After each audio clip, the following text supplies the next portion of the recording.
আমার নাম তন্নি। মিছা কথা কবা না। তন্নি। তুমি হিন্দু না মুসলমান? মুসলমান। একবার কও বিসমিল্লাহ, আরেকবার কও সুবহানাল্লাহ। তোমার তিনটা কথা বলে দেবো, কথা তিনটা যদি সত্য হয় সত্য বলবা, মিথ্যার আশ্রয় নিবে না তো। আরেকবার কও বিসমিল্লাহ, আরেকবার কও সুবহানাল্লাহ। তুমি এমন একটা ব্যক্তি নিজে না খাইয়া মানুষের খাওয়াও, তারা এইসব পিছন থেকে ক্ষতি করার জন্য করে। কথাটা ঠিক না ঠিক? সত্যি কথা। রাগ করলা? না, না, না। তুমি এমন একটা ব্যক্তি মানুষের পাশে যেয়ে দাঁড়াও, তারাই মানুষ কাল হয়ে দাঁড়ায়। কথাটা ঠিক না ঠিক? বুঝলাম না, আরেকবার কর।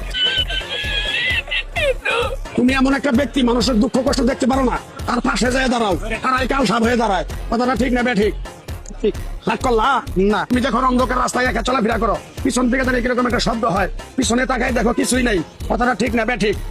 না, আবার ওরকম কোনো শব্দ মতো হয়। খেয়াল করে দাও।